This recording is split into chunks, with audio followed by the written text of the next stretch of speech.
Thank you so much for staying tuned. It's all about the family, it's all about hygiene, and of course, it's all about the girl child. Talking about the girl child hygiene regulators. You might have heard about female children getting up to a certain stage or age, is experiencing changes. Some of these kids don't know what to do, especially those that are from a poor home or peradventure in course of the cycle of life they lost their mom, and the old man just be looking, girl, I don't understand what you're talking about. I'm a dude, how do we go about it? You get to see them doing wrong things just to you know cope with those changes in their bodies. What about those in the rural areas that don't even know how to really take care of themselves when those changes start coming? That is where this discussion segment will be of great importance to you. All right? With me here in the studio to talk about this, I have a mom in the house, yeah, and of course a public affairs commentator. Join me to welcome Ihimamigo Queen. Got the name correctly. Sure you do. Thank you very much. All right, Thank so you. Nice to be here. yeah, yeah. Thank you for having me. Yeah, it's a pleasure having you here with me in the studio. Now, it's all about the girl child hygiene regulator, because a girl will get up to a stage of a sudden she starts experiencing changes.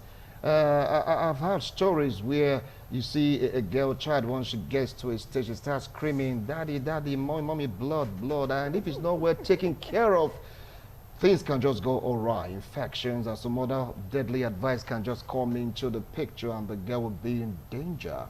So, you as a mother, and of course as a public affairs analyst, and somewhere along the line also dabbled into health issues pertaining to the girl child. When does she normally start experiencing these changes? From what age? Because they're watching now. Okay. Thank you, viewers at home. Yeah. When we talk about the girl child, we are actually talking about children, our female children. Yeah. And the stage at which they begin to experience changes is what we refer to as the age of puberty. At this stage, you see, they start developing diverse features that will differentiate them. That is a pointer to the fact that, oh, this girl is getting into maturity stage. And at about that time, it's mostly at their teenage years. Like I said, from 12. Though there are some people these days, due to some hormones, some children, they start experiencing such thing at about age 10. Okay. So it is of a necessity that right from the tender age, they should be taught about hygiene. Because when it comes, in most cases, it doesn't ring the bell. It comes suddenly. Suddenly, yeah. And you see that the child might get confused. But if before this time around, they are being prepared, their mind is being prepared, they are set on the pedestal to begin to think that, oh, I am a woman, my features are changing, my breasts are coming up, I'm growing hairs in some other parts of the body. Yeah. Then the child is prepared emotionally, is prepared psychologically, and is prepared mentally. All right, but sometimes these children don't really have, people around to prepare their mind beforehand that this may happen. Peradventure, maybe they lost their mom, or just like a single dad. You never can tell. How do you think they should go about all this? Okay, in this regard, if peradventure, unfortunately, that these children, which at times in most cases it does occur, that either maybe they are being taken care of by one of their parents, either the dad or the mom.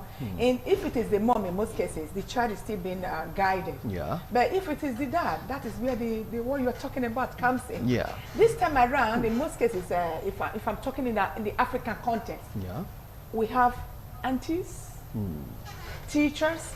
That is where the school system will come in. So that they are given this education, from sex education to how to maintain yourself. Hygiene for the women is of paramount importance. We will say that I will be happy if the government can even include it in the system where they will have self-hygiene. Those days when we are growing up, we were taught hygiene. Yeah, in schools. In schools, we are Okay. taught hygiene. Okay. Not necessarily about washing of hands and all, how to take care of your personal self, how to take care of your personal effects. If the school system is involved, oh, a it will be a bomb. The children will be well taken care of. The girl Right. child will be well taken care of. As per this aspect we are talking about. Because puberty comes with a lot of emotional Emotions, yeah. effects. And if not well handled, wow. All right, now there are some of these cultural, how would I put it now, ideas about a girl transforming from just a baby to an adult. I mean, sometimes some of these myths do pass the wrong message to these children. How can one handle such? Okay, the myths. Yeah. That is the thing. We thank God that you are bringing it out now. You know, the myths in most cases tends to give a shadow. Places a shadow over the real thing. Like, oh, if you start seeing menses, some believe that if they start bleeding, they are going to die, or they'll just get pregnant. If anybody touches them, they get pregnant, and all those ones. No, all those myths should be removed. That when you start having coming of age of puberty, and now you start seeing your monthly cycle. Wow! First of all, you encourage them, you congratulate them. Wow, it's a sign that you're going to be very fruitful. It's a sign that when you grow up in future, you're going to be a mother, like we are mothers to you, or we are aunties to you. Then you're going to give children to be aunties to people and all that. When you see it, welcome it with all joy. It's a sign that you are fertile. It's a sign that you can reproduce. It's a sign that you are going to be multiplying the nation. Then it's a sign that you can take care of yourself, you can take care of this period of time. You should be able, you start teaching them. When this thing comes, don't holler. Whosoever is close to you, if it's your dad, feel free. As children, our girl children, we should teach them. So feel free with their daddy and mommy. But some dads are not comfortable with it. They'll be like, go and meet your mom, go and meet your mom. So what about that in that situation? Is it come on in that condition? Oh, just go to your mom, just go to your mom and all that. There are exceptions to the rules. There are some dads that buy sanitary towels for their children. Yeah. They do. Some dad will ask, my dear, have you? And I think in recent time, the educated dad, the enlightened dads, they tend to know that when it gets to a certain stage, this is my child to be, they'll ask, how's your body? And that is, like I said, the ones that are really concerned.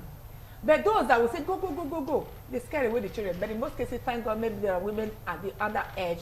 To bring the child in, to begin to counsel. But that is why we say it is important to start counseling them before time. Before the child cannot go and say, Daddy, this is our mommy, this is our son. You see some shouting. No, we are God, mommy. Okay. But the joy is that if you begin to teach these children before time, you are preparing their mind. Okay. They look forward towards it. All right, now if you take a look at the situation, some girls don't really know how to handle this period thing. You get to see them becoming more clumsy. You see some walking, you get to see stains. I mean, talking about matured ladies, even some girls that are just growing up. They don't really know how to really maintain this. Is it because they were not educated, or sometimes these things do happen? Okay. Though if we say sometimes these things do happen, but in most cases, it's because they were not fully prepared. Not fully prepared? Yeah, not fully prepared. They might be prepared. It could be haphazardly. Oh. In what ways? When I say haphazardly, they might just be, okay, when you're having your menses, you do this, you just put this one through your panties. They should be told. There are some people that got heavy floss. And there are some people that are just minimal. They will just get their own, put in anything. They can put in one part for 3 hours and it will go stay. But they should be told that for health reasons, there is a specific period of time that your towel should be in between your panties. Okay. I'm sorry, I'm using the no, go ahead. No, this is the right one. Go ahead, continue, please. There are a certain period of time your towel should be between your panties, and you should be able to change. Yeah. So when you're going out, put them inside your. These days, thank God for our manufacturers. They're putting so many modalities in place that your towel is well packaged. Even the one you used, if you don't want to dump it off, you can wrap it properly. There's a pack. You put it back and put it properly. Now, what will you say to those female that reuses parts even after it's being used? They'll be like, okay, it's not fully soaked. They go use it again. Why is it so?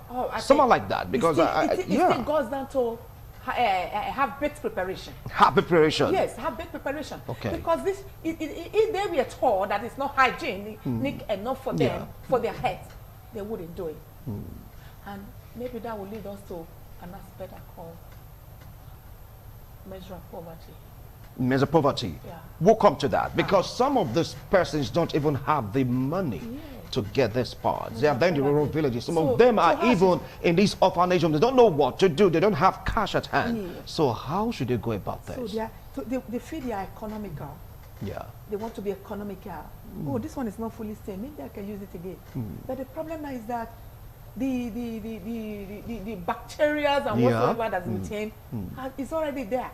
And like I said, there is a minimal time you can keep this in between your panties and take it off. Yeah. So to such people, what will let them know? Growing up, especially in the suburb and the village. Yeah.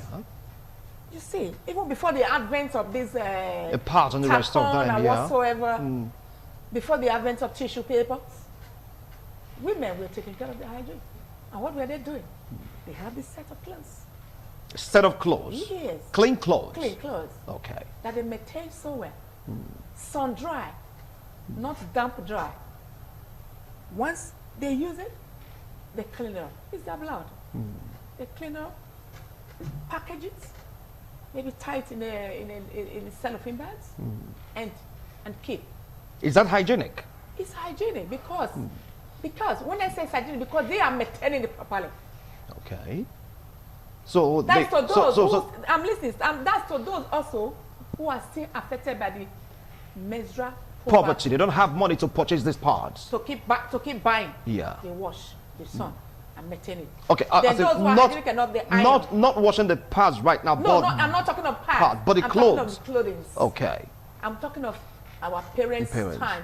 Our parents' time. And some ladies are still in this situation because because some of them are because some of them be like, okay, now we don't have money for this what we're using, but they don't know how to really maintain it. Yes. Especially in the rural areas. They don't know how to maintain it. But to those who don't have this problem of menstrual poverty, they can use it, dump it up. Subsequent time they get a new one. They get a new material. All right. Cutting material for that matter, because if it's not cutting materials, it starts flowing up. That is when the idea of maybe getting stains and all those ones have come up. Yeah. Like I said, some people they have heavy flow, some have a mild flow. And if you don't have if you are not able to study yourself to know that you've got a heavy flow or you've got a mild flow, you might fall into that situation where you get up from a taxi or you get up and somebody is telling you, sister, those days when we were in secondary school, you see young girls tying cardigans. Yeah. Then when they tie cardigan, you say, what? You see, okay, I'm going to this place. I want to use the loo because I'm scared. Because they've not been well taught. That is why those days, those who were in the boarding house, you see the matron and the senior students, once in a while they just gather them together and talk to them. It's end of month. If you know you're having your flow, this is what you do, this is what you do. All right. Some of these persons still deep down in the rural area, even in the urban areas, don't have money to really purchase all these parts. You talked about a menstrual poverty. Don't you think the government of the day should come into picture, or non-governmental organizations come to the picture to at least supply these children these parts that they need? Yes, that's where most of the NGOs comes in. That especially to those who are in orphanages. Yeah. That has this problem of menstrual poverty. The NGOs can touch them. It's not saying, we are not saying that you can touch everybody, but you can touch one at a time to turn situation around. If maybe one or two persons sees you doing it, individuals can, not necessarily NGOs alone. If you are capable, if you have the capability, if you have the resources, you can reach out to any of these orphanages. So you just buy it in bulk and just give it to them? Buy it in bulk and bless them with it. And they'll be happy. They'll pray for you. They will curse you. Wow. Okay, fine. Now, I don't know. You're going to, because pictorial speaking, we don't really have this picture. So be like, my mom is not in the picture right now. My dad keeps saying, I don't know what this is all about. I just can't help you. Go meet your aunts. But these aunts, they're not even educated in that aspect. Where do you think this set of ladies should go to? In most cases, as an African, an African child is everybody's child. That's our belief. And it's true. An African child is everybody's child. So in most cases, if maybe daddy is not able to cope, and I do know that such daddy actually, even when they say go, go, go, go, that behind them, they are happy. They know that, oh, this my child will be productive. And I'm sure they will definitely direct them somewhere, either to the auntie or to a bigger sister of theirs. They do. They do. All right. So in most cases, they don't run short of who to help her. When it comes to, oh, let's put this child on the right pedestal. But are these ladies advised to go to the nearest health center so these nurses can tell them what to do? Yeah, they do. Can they do that also? Yeah, they can do that also. Okay. And that is why you see at the health centers at times, we also encourage them once in a while, even when it is in the marketplace. Yeah. Just go do an outdoor campaign. Today we are going to teach women about how to handle their menstrual cycles. Yeah. They teach them that right from this moment you should know that when you are this age and when you have your teenage daughters, that when they get to this age, this is what they should be doing, this is what they should be doing. That is those days when we are growing up, like I keep saying. Yeah. I keep making reference back to when we are growing up. I know that having a better future is better. Yeah. So since that is our springboard, growing up is our own springboard, I tend to relate it and to link this it up day. with it to this day. Yeah. So you see that it is important that you are taught. You see that they gather us together. The teachers, once in a while, they just lecture you. And even these, those days we call them sanitary inspectors. Inspectors, yeah. They come to even teach you how to take care of your environment. They do, even in the villages. But do we still have them these days? I wouldn't say. Do we have them these days? I wouldn't say yes or no because I'm not really saying them. Yeah. Except maybe when it requires a proper thing to be enlightened up, like this COVID-19 situation. We saw them all around in the villages, the nook and crannies of the states, trying to enlighten everybody on how to the genesis of washing your hands, taking all the protocols that is necessary to make sure that you avoid being contaminated. So I think such a thing should be put in place that once in a while, let's teach our women. And even we women too, we should take it upon ourselves, which we are also trying to do. You want only 2 ways. That you teach them, gather them together, teach them, go to schools. NGOs, they come to school, they go to schools, go to orphanages, teach these children, because those who are running the orphanages, they are trying, they are doing a great job. But they might not also be privy to the fact that they also needed to include this into their curriculum. On how to take care of these children. So they can just hand them to the nanny. Oh, go and take give her tissue paper.